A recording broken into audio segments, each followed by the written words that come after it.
ആ ശബ്ദം കൊണ്ട് അതിനെ അനുഭവപ്പെടുത്താൻ വേണ്ട ഈ 51 ശബ്ദങ്ങളെ എഴുത്തച്ഛൻ വിന്യസിച്ചു. ആ വിന്യസിച്ച ശബ്ദങ്ങളുടെ ഏറ്റവും സഫലമായ പ്രയോഗമാണ് അധ്യാത്മരാമായണം. എഴുത്തച്ഛൻ അത് എഴുതി മലയാളത്തിൽ അത് പ്രചരിപ്പിക്കുമ്പോൾ അത് പ്രചരിപ്പിക്കുക തന്നെ ചെയ്തു എന്ന് നമ്മൾ മനസ്സിലാക്കണം. ഈ 31 ദിവസത്തെ കർക്കിടക മാസത്തിന് ഈ വർഷം 32 ദിവസമുണ്ട്. 31, 30, 32 ദിവസത്തെ ഈ പാരായണത്തിലൂടെ ഇതിൻ്റെ വലിയ പ്രചാരണമാണ് നടക്കുന്നത്. എഴുത്തച്ഛൻ്റെ വിശ്വാസം മനുഷ്യൻ മോചനം നേടാൻ, മനുഷ്യന് ആ തരത്തിലുള്ള അരാജകത്വത്തിൽ നിന്ന്, ജീർണതയിൽ നിന്ന് മോചനം നേടാൻ ഈ നാമജപം ഉപകരിക്കുമെന്നായിരുന്നു.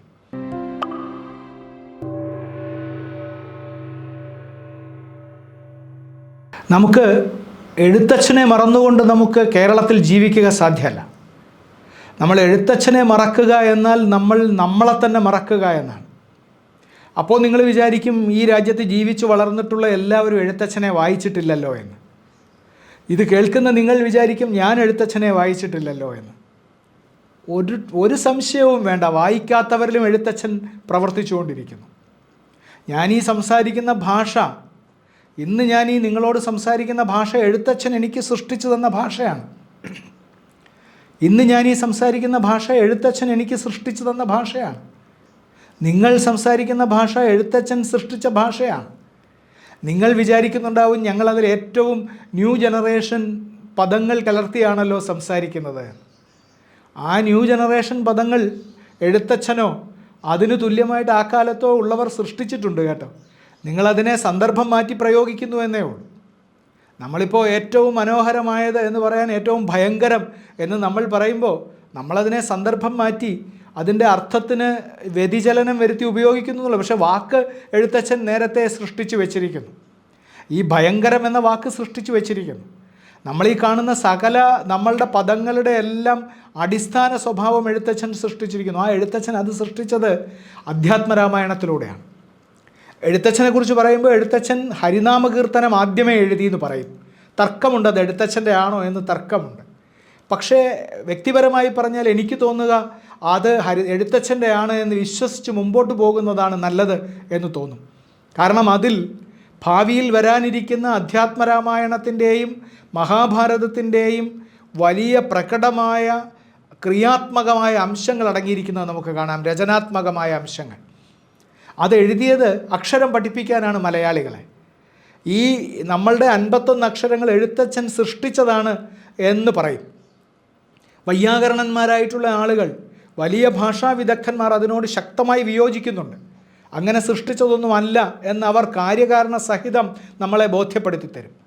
പക്ഷേ നമ്മളതൊരു ഫിക്ഷനായിട്ടെങ്കിലും കാൽപ്പനികമായിട്ടെങ്കിലും അങ്ങനെ വിശ്വസിക്കണം എന്ന അഭിപ്രായം എനിക്കുണ്ട്. കാരണം അങ്ങനെ വിശ്വസിക്കുന്നതിലൂടെ നമുക്ക് ആ വലിയ മഹത്തായിട്ടുള്ളൊരു പരിശ്രമത്തെ ആദരിക്കൽ അതിൻ്റെ കൂടെ നടക്കുന്നുണ്ട്. വാൽമീകി രാമായണത്തിൽ നിന്ന് അധ്യാത്മരാമായണം ഉണ്ടാവുകയും അധ്യാത്മരാമായണത്തിൽ നിന്ന് നമ്മൾക്ക് വേണ്ട എഴുത്തച്ഛൻ്റെ പരിഭാഷ ഉണ്ടാവുകയും ചെയ്യുമ്പോൾ എഴുത്തച്ഛൻ സൃഷ്ടിച്ച ഈ 51 ശബ്ദങ്ങൾ, അതിനെ 51 ലിപികൾ എന്നല്ല പറയേണ്ട, 51 ശബ്ദങ്ങൾ, ആ 51 ശബ്ദങ്ങൾ ഉപയോഗിച്ച് എഴുത്തച്ഛൻ മലയാള ഭാഷയ്ക്ക് സൃഷ്ടിക്കാൻ കഴിയുന്ന ഏറ്റവും വലിയ പ്രതീതികൾ സൃഷ്ടിച്ചുകൊണ്ടാണ് അത് നടപ്പാക്കിയത്. ഈ ഭാഷയുടെ പ്രാഥമികമായ ലക്ഷ്യം എന്താണ്? അത് പ്രതീതി സൃഷ്ടിക്കുന്നതാവണം. ഞാൻ നിങ്ങളോട് സംസാരിക്കുമ്പോൾ നിങ്ങൾക്ക് ഞാൻ പറയുന്നതിൻ്റെ ശബ്ദം കൊണ്ട് നിങ്ങൾക്ക് ആ ഭാഷ അനുഭവപ്പെടണം.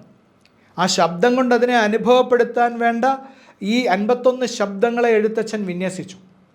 ആ വിന്യസിച്ച ശബ്ദങ്ങളുടെ ഏറ്റവും സഫലമായ പ്രയോഗമാണ് അധ്യാത്മരാമായണം. ഏറ്റവും സഫലമായ പ്രയോഗം. അതിൻ്റെ പ്രാരംഭം മുതൽ അതിൻ്റെ അവസാനം വരെയുള്ള നിങ്ങളൊന്ന് സഞ്ചരിച്ചു നോക്കിയാൽ നിങ്ങൾക്ക് മനസ്സിലാവും എത്രയാണ് അതിൻ്റെ സഫലത എന്ന്. എഴുത്തച്ഛൻ രാമായണത്തെ കൃത്യമായി പിന്തുടരുന്നുണ്ട്. വാൽമീകി രാമായണത്തെ അല്ല, അധ്യാത്മരാമായണത്തെ. പക്ഷേ എഴുത്തച്ഛന് വാൽമീകി രാമായണത്തെക്കുറിച്ചുള്ള അവഗാഹം ഉണ്ടായിരുന്നുവെന്ന് അധ്യാത്മരാമായണത്തിൻ്റെ ഓരോ വരി വായിക്കുമ്പോഴും നമുക്ക് മനസ്സിലാവും. എഴുത്തച്ഛൻ വാൽമീകി കോകിലത്തെ അതിൻ്റെ എല്ലാ അർത്ഥത്തിലും ആദരിച്ചുകൊണ്ട് പ്രണമിച്ചുകൊണ്ടാണ് ആ കൃതി മുമ്പോട്ട് കൊണ്ടുപോകുന്നത്.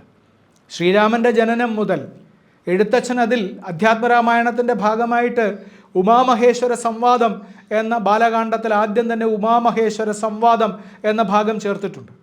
ഉമാമഹേശ്വര സംവാദത്തിൽ ശിവനും പാർവതിയും കൂടി രാമായണത്തെക്കുറിച്ച് സംസാരിക്കുകയാണ്.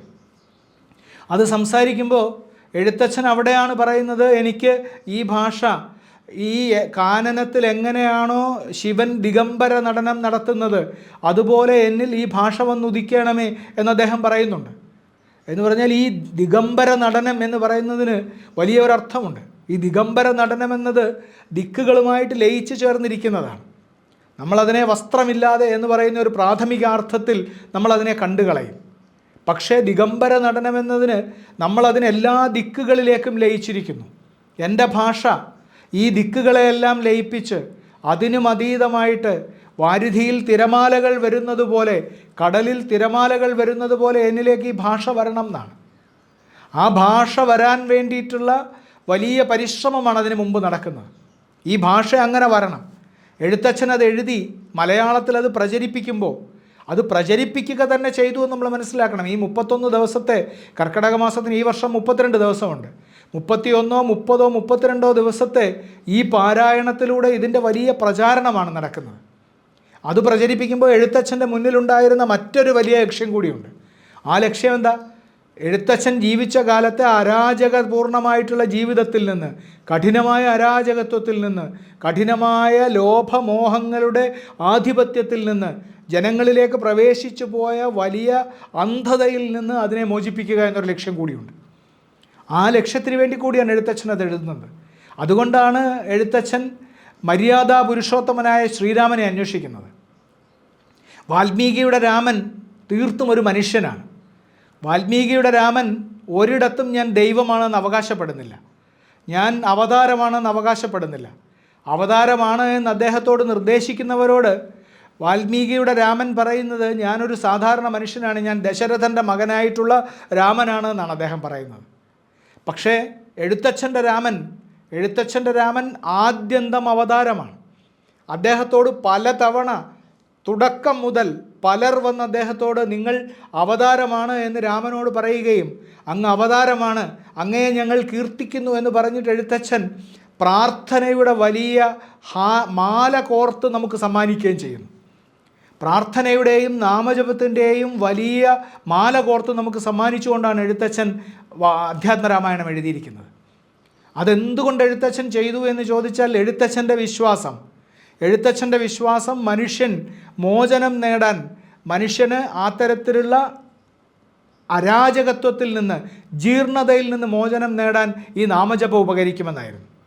വാൽമീകിയെ സംസ്കരിച്ച നാമജപം, വാൽമീകി ആമരം ഈമരം എന്ന് പറഞ്ഞ് അവസാനം രാമരാമ എന്ന് ജപിച്ച് വാൽമീകത്തിൽ നിന്ന് പുറത്ത് ബോധോദയം നേടി വന്നുവെങ്കിൽ ആ രാമനാമ ജപം സകലരെയും ഈ പറയുന്ന എല്ലാ ജീർണതയിൽ നിന്നും, എല്ലാ അരാജകത്വത്തിൽ നിന്നും, എല്ലാ തിന്മകളിൽ നിന്നും രക്ഷിക്കും എന്ന് എഴുത്തച്ഛൻ വിശ്വസിച്ചു. അത് എഴുത്തച്ഛൻ്റെ ഒരു ബോധ്യമായിരുന്നു. ഇന്ത്യ മുഴുവൻ ആ കാലത്ത് ഭക്തിപ്രസ്ഥാനം എന്ന നിലയിൽ എങ്ങനെ അത് സംഭവിച്ചു എന്ന് നമുക്കറിഞ്ഞുകൂടാ. ഇപ്പോൾ നമുക്കൊരു പ്രസ്ഥാനം ഉണ്ടാക്കാൻ എളുപ്പമാണ്. നമ്മളുടെ കയ്യിൽ സോഷ്യൽ മീഡിയയുണ്ട്, നമുക്ക് നിരവധി ആധുനിക വാർത്താവിനിമയ മാധ്യമങ്ങളുണ്ട്, നമുക്കത് പരസ്പരം അറിയിക്കാം. ആ തരം അറിയിക്കലൊക്കെ തീർത്തും അപ്രായോഗികമായിരുന്ന കാലത്ത്, ദൂരം കൊണ്ട് മനുഷ്യർ പരസ്പരം അപ്രാപ്യരായിരുന്ന കാലത്ത് എഴുത്തച്ഛനെ പോലെ തന്നെ ഇന്ത്യയുടെ വിവിധ ഭാഗങ്ങളിൽ പ്രവർത്തിച്ചിരുന്ന വലിയ ബോധോദയം നേടിയവരും ചേർന്നിട്ട് വലിയ ഭക്തിപ്രസ്ഥാന ശൃംഖലയുണ്ടായി. ആ ഭക്തിപ്രസ്ഥാന ശൃംഖലയുടെ ഭാഗമായിട്ടാണ് എഴുത്തച്ഛൻ ഉണ്ടാവുന്നത്. ഇവരൊക്കെ ഒരു പക്ഷേ നമ്മളുടെ പുരാതന വിശ്വാസം പോലെ ഇവരൊക്കെ മനസ്സുകൊണ്ട് പരസ്പരം സംവദിച്ചിട്ടുണ്ടാവാം എന്നല്ലാതെ നമുക്ക് പറയാൻ മാർഗ്ഗമില്ല. അതുകൊണ്ട് തന്നെ എഴുത്തച്ഛന് ഈ സങ്കീർത്തനങ്ങളെല്ലാം മനുഷ്യനെ നിത്യം നവീകരിക്കേണ്ട ബാധ്യതയുള്ള ഒന്നാണ് എന്ന് അദ്ദേഹം കരുതിപ്പോന്നു. അതുകൊണ്ടാണ് കൗസല്യയോട് സ്വപ്നത്തിൽ പ്രത്യക്ഷപ്പെട്ട് മഹാവിഷ്ണു പറയുന്നുണ്ട്, ഞാൻ ശംഖ് ചക്ര ഗദാപത്മധാരിയായിട്ട് ഞാൻ നിന്നിൽ പ്രവേശിക്കുന്നു, ഞാൻ ജനിക്കും എന്ന് കൗസല്യയോട് പറയുന്നുണ്ട്. കൗസല്യ ആനന്ദപുളകിതയാവുന്നുണ്ട്. അത് ബാലകാണ്ഡത്തിലാണ്. ആനന്ദപുളകിതയായിട്ട് കൗസല്യ, പക്ഷേ എപ്പോഴാണോ അത് കഴിയുന്നത് അവർ അപ്രത്യക്ഷരായിട്ട് അതൊക്കെ താനേ മറന്നുപോയിട്ട് അതിൻ്റെ വിസ്മൃതിയോടുകൂടി അവർ മനുഷ്യരായി ജീവിക്കുകയും ചെയ്യുന്നു. അങ്ങനെ ഒരു വലിയ മാന്ത്രികത എഴുത്തച്ഛൻ അതിൽ സൃഷ്ടിക്കുന്നുണ്ട്. ആ മാന്ത്രികതയാണ് രാമായണത്തെ നമ്മളുടെ മുന്നിൽ ഇത്ര കാലവും ഗൗരവത്തോടുകൂടി, ഇത്ര കാലവും അതിൻ്റെ എല്ലാ മഹിമയോടും കൂടി ഗൗരവത്തോടു കൂടി നിലനിർത്തിയത് എന്നും നമ്മൾ ഓർക്കണം.